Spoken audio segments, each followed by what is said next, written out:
안녕하세요. 랭킹TV입니다. 수시 전형이 한창 진행 중인 와중에 근래의 원서 접수가 끝났는데요. 이즈음 되면 많은 분들이 궁금해하시는 것이 있죠. 바로 수시 경쟁률이 어떤가에 대한 궁금증입니다.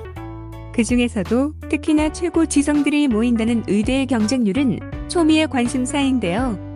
손가락 안에 든다는 최상위권 대학의 학생들의 경우 의대에 가기 위해 반수를 하거나 휴학계를 내는 경우도 많을 정도로 뜨거운 상황입니다. 그래서 오늘은 의대 수시 경쟁률에 대한 자료를 가져왔습니다.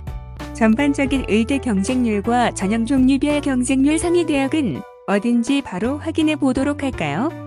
우선 의대 전체적인 수시 경쟁률부터 확인해 보겠습니다. 올해 39개 의대 수시 경쟁률은 33.3대 1입니다. 정원 내 1,857명 모집에 61,831명이 지원했는데요. 모집 인원이 49명 늘어난 반면 지원자는 3,780명 줄어들었습니다. 다음은 의대 수시 규모 추이인데요. 매년 정원이 조금씩 늘다가 근래 들어서는 정원이 더 늘지 않고 정체되고 있는 상황입니다.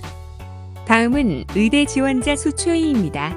매년 증가하다가 올해 처음으로 지원자가 소폭 감소했습니다. 그럼 전체 의대 수시 경쟁률 순위를 확인해 보도록 할까요? 올해 의대 대학별 최고 경쟁률은 인하대가 기록했습니다. 33명 모집에 6,503명이 지원해 경쟁률 197.06대 1이나 되었는데요. 지난해 아주대가 논술 전형에 수능 최저를 완화하면서 경쟁률이 대폭 상승해서 1위 자리를 넘겨줬다가 올해 다시 탈환했습니다. 인하대에 이어 아주대가 180대 1로 2위를 차지했으며 그 뒤를 성균관대 그리고 중앙대가 잇고 있습니다. 다음은 22박의 순위입니다. 앞선 순위도 마찬가지이지만 학교 성적 순과 상관없이 제각각인데요. 전형 방법 순위를 알아볼 때 설명드리겠지만 재수생들이 해볼 만한 전형의 모집 인원이 많을수록 경쟁률이 더 높아지는 경향이 있습니다.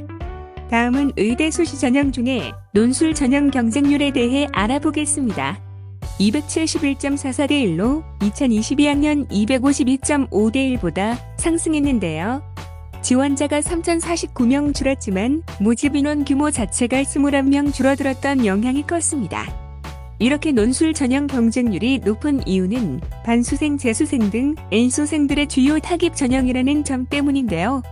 학종이나 교과 전형의 경우 학생부 영향력이 강하기 때문에 재수나 반수를 하더라도 큰 이점을 보기 어렵지만 논술 전형은 논술고사로 인해 당락이 좌우되는 구조로 재수 반수생이 재학생에 비해 유리할 수 있기 때문입니다.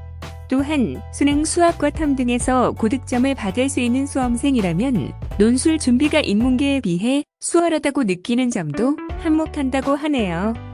그럼 수시 논술 경쟁률 상위 대학을 알아볼까요? 최고 수시 논술 경쟁률인 곳은 수시 전체 1위 했던 인하대입니다. 9명 모집에 5,835명의 지원자가 몰리면서 648.33대 1을 기록했습니다. 전년 486.5대 1보다도 상승했는데요. 올해 의대 논술 선발을 신설한 성균관대가 489.2대 1로 뒤를 이었습니다. 다음은 의대 학종 경쟁률입니다. 의대 학종 경쟁률은 지난해 교과 전형 경쟁률을 넘어선 이후 올해 역시 더 높은 경쟁률로 마감했습니다. 지난해 19.39대 1에서 올해 19.65대 1로 경쟁률이 소폭 상승했는데요. 학종 모집 규모는 6명 줄어들어 큰 변화가 없고 지원자가 97명 늘었습니다. 또한 올해 대거 신설된 지역 저소득층 전형 중심으로 경쟁률이 낮은 상황인데요. 지난해 9월 지방대학 및 지역 균형인재 육성에 관한 법률 개정에 따라 2023년 대입부터 지역인재 선발이 의무화되고 지역 저소득층 최소 선발 인원도 규정되면서 기회균형 성격의 지역인재가 주로 수시에서 신설됐습니다. 그럼 학종 경쟁률 순위는 어떤지 확인해 볼까요? 최고 경쟁률을 기록한 곳은 아주대 학생부 종합입니다. 20명 모집에 924명이 지원해 46.2대 1을 기록했습니다. 그 뒤를 동국대와 경북대가 잇고 있습니다. 반면 가장 낮은 경쟁률을 기록한 곳은 다음과 같은데요. 연세대 미래 강원인재 마음 전형에 2명 모집에 2명이 지원해 1대1로 마감했습니다.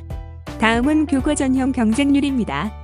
교과 전형은 2022학년 16.91대 1에서 2023학년 14.61대 1로 하락했습니다.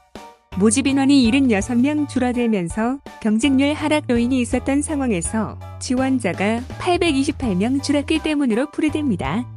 교과 전형의 경우 교과 성적을 정량 평가하기 때문에 극강 내신이 아닌 경우 지원하기 어렵죠.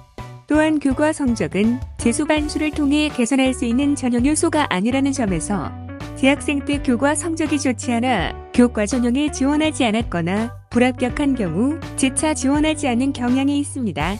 그리고 지역인재 고교 추천 혹은 저소득층 대상 등등 지원자 풀이 제한되어 있는 전형의 경쟁률이 대체로 낮은 편인데요. 지역인재 전형은 해당 지역 출신 고교생만 지원할 수 있으며 고교 추천 전형은 학교장의 추천이 필요하기 때문입니다. 교과 전형 최고 경쟁률은 영남대 일반 학생이 차지했습니다.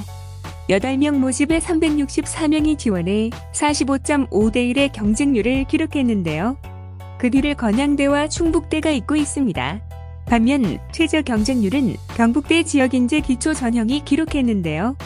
3명 모집에 3명이 지원해 1대 1의 경쟁률에 그쳤습니다. 위 자료에서 보셨다시피 대학별 의대 경쟁률은 전형 구조에 크게 좌우됩니다. 특히 논술 전형 유문화 경쟁률 등락에 따라 경쟁률 차이가 큰 편인데요. 논술 전형은 지원 자격 제한이 없고 학생부 영향력도 적어 수험생이 많이 몰리는 전형입니다. 반면 학종은 학생부가 잘 구축되어 있는 경우에만 지원이 가능하기 때문에 경쟁률이 상대적으로 낮고 교과 전형 역시 마찬가지입니다. 대신 성적이 좋은 학생이 지원할 수 있는 전형이기 때문에 무턱대고 상향 지원하기 어려워 지원자 풀이 제한되기 때문이죠. 이상으로 의대 수시 경쟁률 상황을 살펴봤습니다. 일반 대학들은 수도권이냐 지방이냐에 따라 경쟁률이 차이가 많이 나는 편인데 그래도 의대의 경우는 아직 그 정도 상황까지는 아닌 듯합니다. 워낙 취업의 문이 좁아지다 보니 상대적으로 탄탄하다고 느끼는 의사라는 직업에 대한 인식 때문에 서울대나 연고대 신입생들도 코로나 시기에 반수를 많이 진행했다는 분석도 있습니다. 온라인 수업이 진행되는 동안 수월하게 준비할 수 있어서 그랬다고 하네요. 올해는 상대적으로 줄긴 했지만 전문가분들은 의대 수험생들이 몰리는 현상이 앞으로도 꾸준히 유지될 것으로 보고 있습니다. 오늘 영상은 여기까지입니다.